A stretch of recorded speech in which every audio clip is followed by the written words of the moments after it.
भिवंडीच्या वडगाव भागात गॅस सिलेंडरचा काळा बाजार। जिल्हा नियंत्रण विभागाच्या कारवाईमुळे काळा बाजार करणाऱ्यांचे धाबे दणाणले।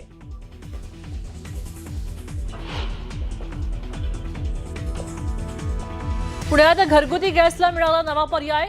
नॅशनल केमिकल लॅबोरेटरीमध्ये डायमिथेन इथर नावाच्या नव्या गॅसची निर्मिती। शास्त्रज्ञांच्या 20 वर्षांच्या प्रयत्नांना मोठं यश।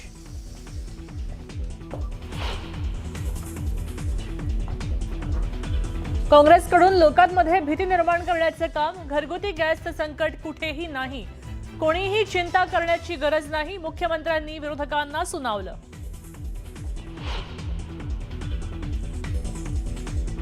भारताला युद्धाच्या झळा कमी बसाव्यात यासाठी सरकारचे प्रयत्न सुरू। मात्र काँग्रेस पक्ष देशामध्ये भीतीचं वातावरण तयार करतोय। नरेंद्र मोदींचा पुन्हा काँग्रेसवर जोरदार हल्लाबोल।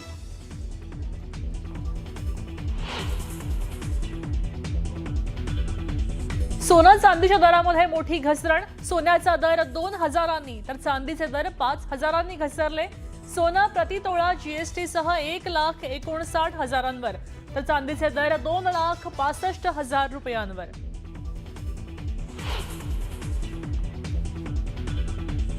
काही अधिकाऱ्यांना हाताशी धरून व्हीके सिंग ब्लॅक बॉक्स मधला डेटा एडिट करतोय। रोहित पवारांचे व्हीसीआर कंपनीचे मालक व्हीके सिंग यांच्यावर गंभीर आरोप।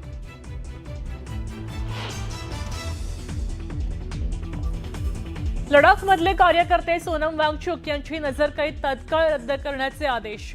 गृह मंत्रालयानं एनएसए अंतर्गत केलेली नजरकैद रद्द। सोनम वांगचुक यांना सप्टेंबर 2025 मध्ये झाली होती अटक।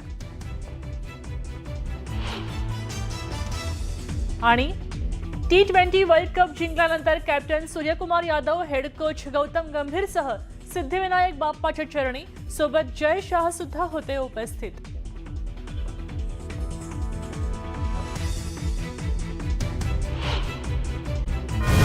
गॅस सिलेंडर बुकिंग होत नाहीये आणि त्यामुळे ग्राहकांमध्ये चिंतेचं वातावरण आहे।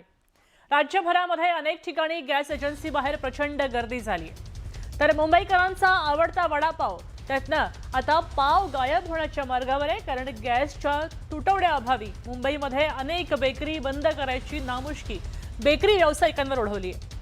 एकीकडे नागरिकांना सिलेंडर मिळत नाहीये असं चित्र आहे, तर याच वेळी सिलेंडरच्या काळा बाजार करण्याचे प्रकार आता समोर यायला लागलेले आहेत। गॅस सिलेंडरचे हे गौड बंगाल आता उघडकीस येऊ लागलेले आहेत। राज्यामध्ये अनेक ठिकाणी हॉटेल चालकांनी चुली आणि लाकडी भट्ट्यांचा आधार घेतलाय। अनेक ठिकाणी हॉटेल व्यावसायिकांनी चूल मांडली आहे आणि जेवण बनवण्याचा मार्ग पर्याय स्वीकारलेला आहे। गॅस टंचाई आहे, त्यामुळे शिर्डीच्या प्रसिद्ध साईबाबा संस्थांवर मोठा परिणाम झालाय। गॅसच्या मर्यादित साठ्यामुळे आता संस्थांना प्रत्येक भाविकाला फक्त 1 लाडू पाकिट द्यायचा निर्णय घेतलेला आहे। पहिली बातमी पाहूया। गॅस सिलेंडरचा काळा बाजार।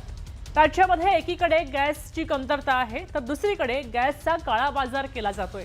भिवंडीमधल्या वडपे इथं गॅस सिलेंडरचा काळा बाजार आता उघडकीस आलाय आणि यावेळी जिल्हा नियंत्रण शिधा विभागानं धाड टाकली आणि 84 सिलेंडरसह 3 टेम्पो यावेळी जप्त केले।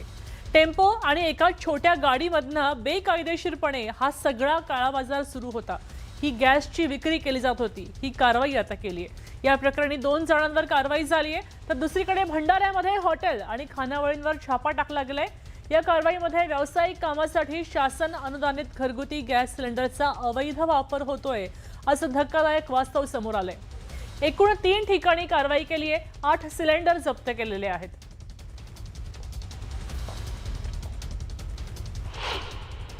सिलेंडरची काळाबाजारी होत आहे आणि जे सिलेंडर आहेत ते जादा दराने, म्हणजे किमतीपेक्षा अनावश्यक जास्त किमतीने ते विकणार आहेत आणि विकतात अशी आम्हाला खबर भेटली होती। त्या अनुषंगाने आम्ही इथे धाड टाकली आणि इथे आम्हाला 3 टेम्पो आढळलेत। त्या टेम्पोमध्ये आम्हाला एकूण 84 सिलेंडर आढळून आले। त्याच्यामध्ये विविध कंपनीचे आहेत, म्हणजे जसं की भारत गॅस, HP कंपनीचे, गो गॅस आणि गॅस वन, तर हे आम्ही सर्व सिलेंडर जप्त केलेले आहेत। राज्यामध्ये मुबलक घरगुती गॅस सिलेंडरचा साठा आहे असा दावा राज्य सरकारने केलाय। मात्र गावागावामध्ये गॅस वितरण केंद्रासमोर गर्दी काही कमी होत नाहीये। दिवसेंदिवस ही गर्दी वाढत चालली आहे। आज सुद्धा गॅस सिलेंडरसाठीच्या रांगा ज्या आहेत त्या काही कमी होताना दिसत नाहीयेत। ठाण्याच्या अगदी उच्चभ्रू सोसायटीमध्ये गॅस वितरण कार्यालयाबाहेर मोठी गर्दी झाली होती। गॅस कंपनीच्या ॲपद्वारे गॅस सिलेंडर बुकिंग होत नाही अशी ग्राहकांची तक्रार आहे। नागपूर जिल्ह्यातल्या नरखेड तालुक्यामध्ये मोवाड इथं राम इंडियन गॅस एजन्सी समोर सकाळपासून सिलेंडर मिळवण्यासाठी नागरिकांनी गर्दी केली होती। पुण्यात सुद्धा गॅस एजन्सीच्या बाहेर मोठ्या रांगा असलेल्या पाहायला मिळाल्या। घरगुती गॅस सिलेंडरचा तुटवडा आता आहे, त्याच्यामुळे पुणेकरांनी गॅस एजन्सी बाहेर मोठ्या रांगा लावल्याचं पाहायला मिळालं। तर खाली सिंधुदुर्गामध्ये इथं घरगुती गॅस सिलेंडर मिळवण्यासाठी नागरिकांनी मोठी धावपळ केली आहे। अनेक ठिकाणी गॅस एजन्सी बाहेर नागरिकांनी लांबच लांब रांगा लावलेल्या आहेत। धाराशिवमध्ये मुबलक गॅस पुरवठा आहे असं प्रशासनानं सांगितलं गेलंय, मात्र दुसरीकडे घरपोच गॅस पुरवठा बंद केलेला आहे। त्यामुळे गॅस वितरणामध्ये गोंधळाची स्थिती तयार झालेली आहे। नांदेडमध्ये सुद्धा गॅस टंचाईच्या झळा नागरिकांना सोसाव्या लागतायत। गॅस मिळवण्यासाठी एजन्सी बाहेर नागरिकांनी इथे सुद्धा रांगा लावल्या होत्या।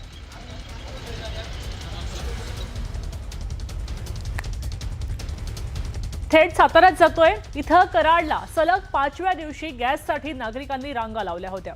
कराडला विक्रेते आणि ग्राहक यांच्यामध्ये वाद झालेले पाहायला मिळाले। शिर्डीजवळच्या बाभळेश्वर इथे गॅस एजन्सी जवळ नागरिकांची प्रचंड झुंबड झाली होती आणि वादावादी टाळण्यासाठी पोलीस बंदोबस्त सुद्धा केला होता। टाक्यांचं वितरण केलं होतं।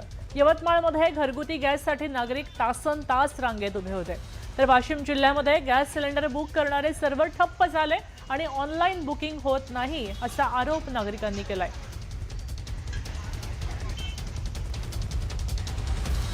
आता याच गॅस सिलेंडरवरनं जोरदार राजकारण सुरू झालंय।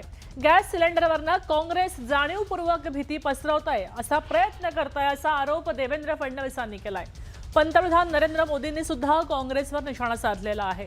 तर खोटे आरोप करून भाजप जबाबदारी टाळू शकत नाही असा पलटवार काँग्रेसने केलाय।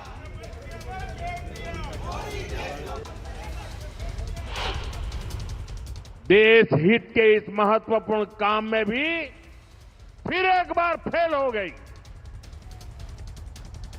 कांग्रेस पूरी कोशिश कर रही है कि देश में पैनिक क्रिएट हो, देश मुश्किल में फंस जाए और उसके बाद कांग्रेस भर भर कर मोदी को गाली। वितरणातल्या त्रुटीमुळे हे नाही, काँग्रेसच्या नेत्यांनी जे पॅनिक तयार केलेलं आहे त्या पॅनिकमुळे हे चाललेलं आहे। मोठ्या प्रमाणात जाणीवपूर्वक लोकांमध्ये पॅनिक तयार करण्याचं षडयंत्र हे काँग्रेस पार्टीने केलेलं आहे। वारंवार देशाच्या सरकारने, मंत्रालयांनी, सचिवांनी हे सांगितलेलं आहे की घरगुती गॅस कुठेही तुटवडा आपल्याकडे नाही। सरकारनं व्यावसायिक गॅस सिलेंडर विक्रीला ब्रेक लावला, त्यामुळे हॉटेल व्यावसायिकांना सगळ्यात मोठा फटका बसलाय। गॅस सिलेंडर अभावी आता हॉटेल व्यावसायिकांनी अनेक पदार्थ आपल्या मेनूतनं बाद करून टाकलेले आहेत। त्यांचे दर सुद्धा काही प्रमाणात वाढल्याचं पाहायला मिळतंय, तेव्हा खवय्यांच्या खिशाला आता झळ बसलीय। समोसा, कचोरी, चना पोहे हे सगळ्यांच्या आवडीचे पदार्थ आता भाव खात आहेत। नागपूरमधल्या प्रसिद्ध श्रद्धा समोसा सेंटरच्या मालकानं सुद्धा आता पदार्थांच्या दरामध्ये वाढ केली आहे। समोसा, कचोरी, बटाटा वडा, पालक वडा, चना पोहे अशा सगळ्या पदार्थांच्या दरामध्ये वाढ झाली आहे।